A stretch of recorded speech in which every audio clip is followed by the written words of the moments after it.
all your automation needs.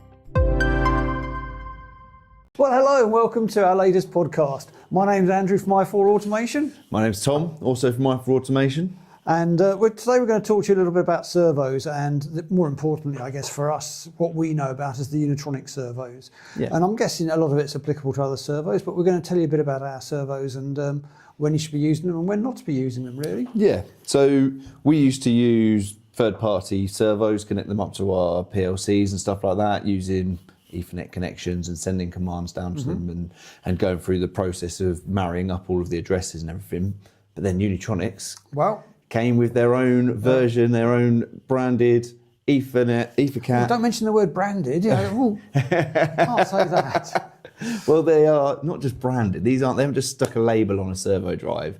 These units integrate beautifully with the PLC and HMI. They've taken the controllers and put their own firmware in there, so they talk to the Unitronics products a lot easier. So they've taken an established brand, that market-leading brand, and they've done some work with them, and they've said, right, let's get a product that really marries nicely with ours. And it really does marry nicely. You manage to configure not just the drives and the motors and everything inside your PLC programming software, but you can also then configure the axis, add gears and pulleys. Are most of the controls drop down, fill-in blocks, data blocks that you fill in relevant to the drives? I've never programmed. Yeah, so when you're configuring the actual drive itself, you've got blocks that you drag and drop into the configuration. You set the order exactly how you would have it physically with the hardware.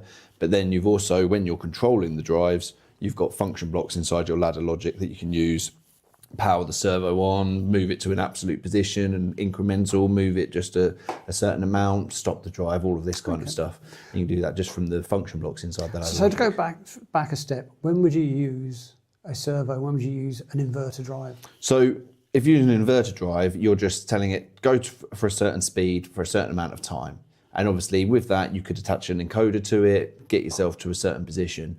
But with the servo, it's all baked in together. PFD, with an inverter drive, you can just tell it go at this speed for a certain amount of time. And obviously by doing that, you can work out a position, you can attach an encoder to it.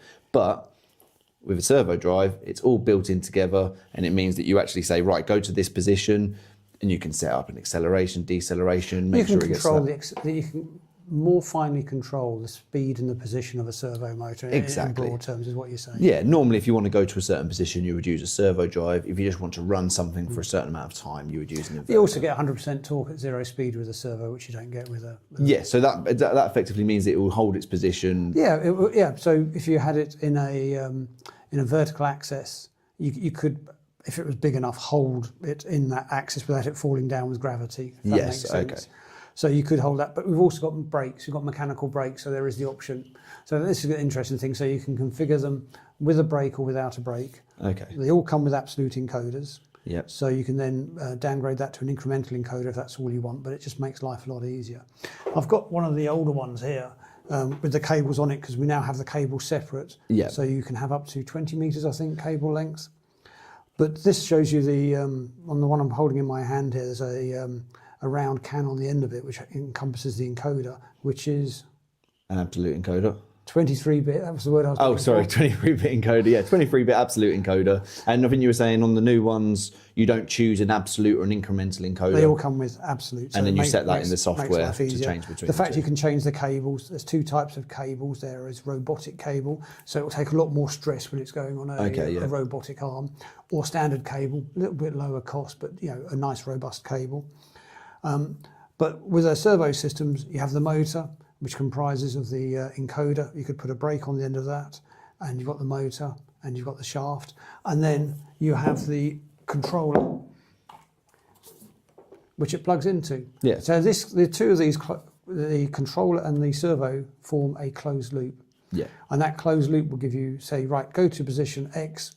The encoder will tell you what position it's at. You'll tell it what speed and how quickly to get there, what direction it needs to go in.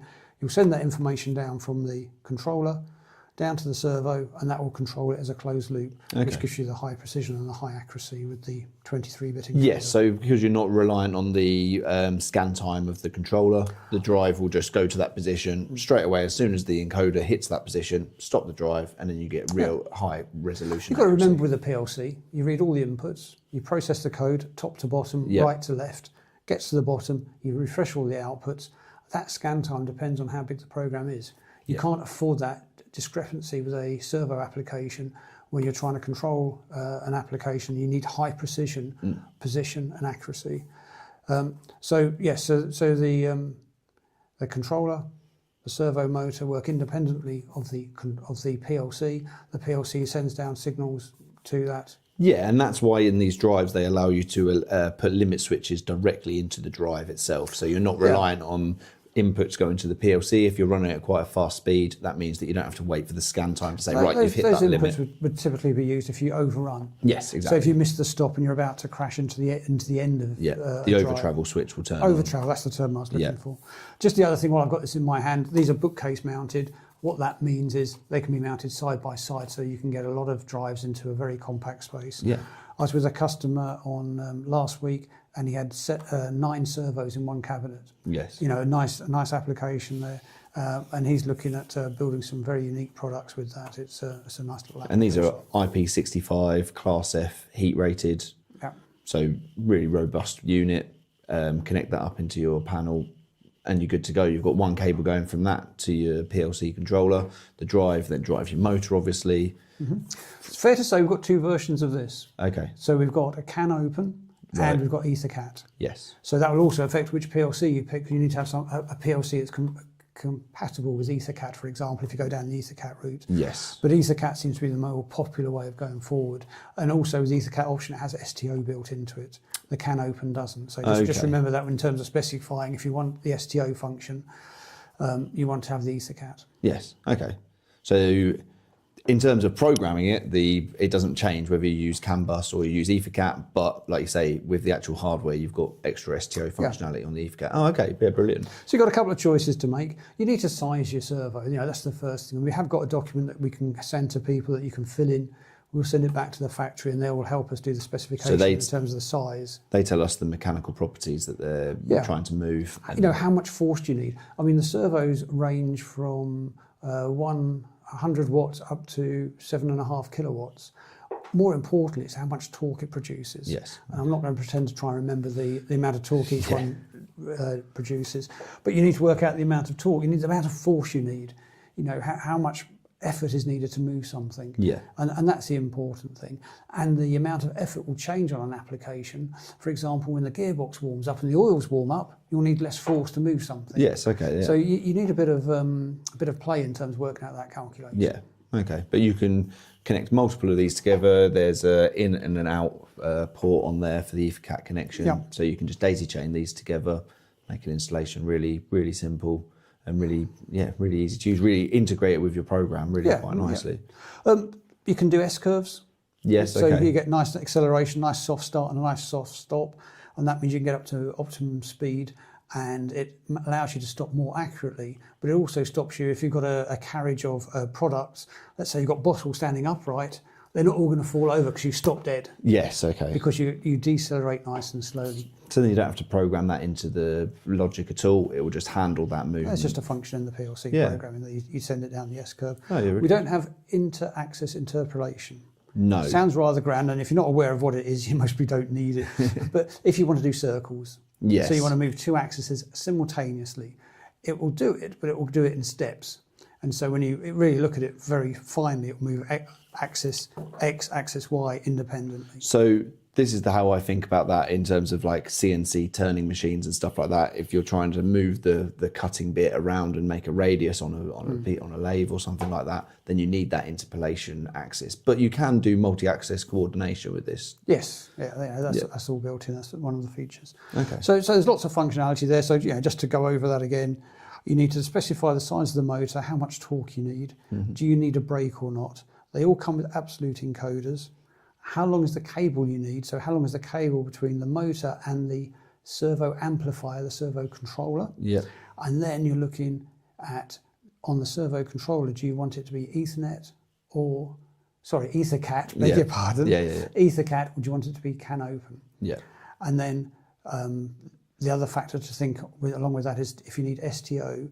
Now STO is the stop function that allows you to stop the drive, and a safety function.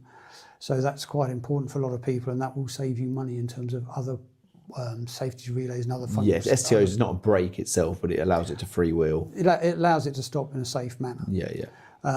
And then from the amplifier, you can use EtherCAT to go back to the PLC, the controller, or you can use CANopen. Yes, and by having that connection there, you're getting feedback to faults that are on the drive, you're getting position information back straight to the PLC, everything that you can think of basically, velocity, torque, all of these readings can just come straight back to the PLC in a data tag that you can then display on the HMI or create alarms if you get an overcurrent or something like that.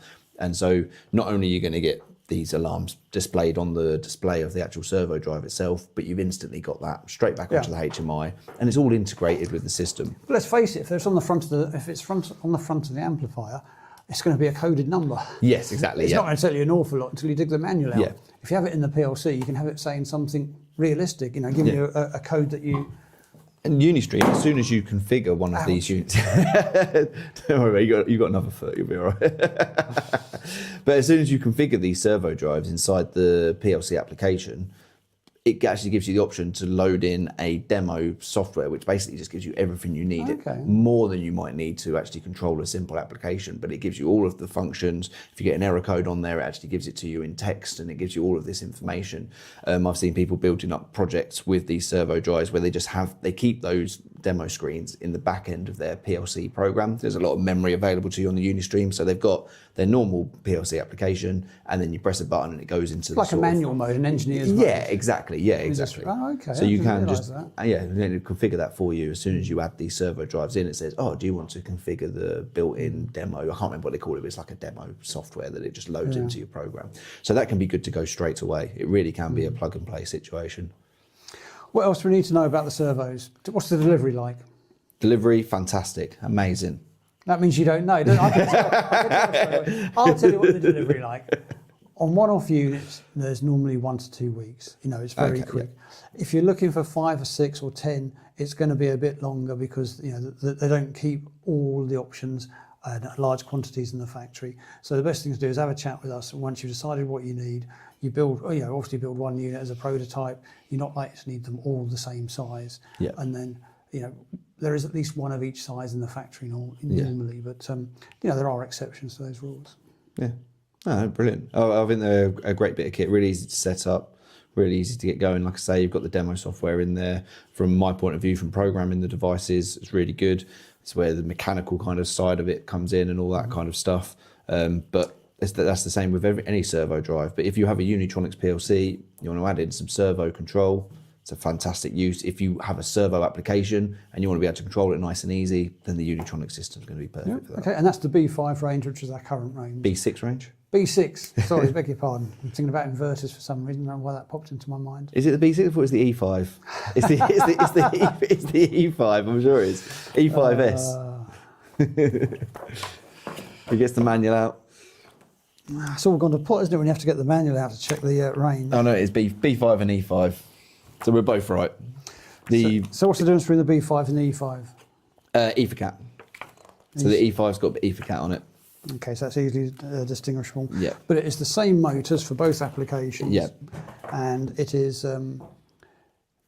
same cables between the motor and the amplifier. Yep. It's just a different amplifier, a different way of communicating from the amplifier to the PLC. Yeah, and up to 20 metres on those cables. Which PLC can you use for EtherCAT? There's only one, isn't there? there? Yeah, it's the USC PLC that you need to use. The brick type PLC that's exactly. rail mounted. I feel like the US 15 might be compatible with it as well, the newer 15.6 inch built-in module. Okay, well, we'll have a look at that. Yeah. And then we'll put a comment if that's of interest to anyone. Anything else we need to cover on the servos? No, yeah, but if you have any questions, if you want any help with setting up your application, if you think your application might need a servo drive, feel free to give us a call. We can help guide you in the right direction, find the right solution for you, and that's the main thing, isn't it? Yeah, well, yeah. It's not the sort of thing that we're just going to send you out a price without knowing the application, knowing what you want. We need to understand what you're doing. We need to be part of your design team to make sure you've got the right product for the right application. We can be as hands-on or hands-off as you want, really. It's as simple as that. Okay.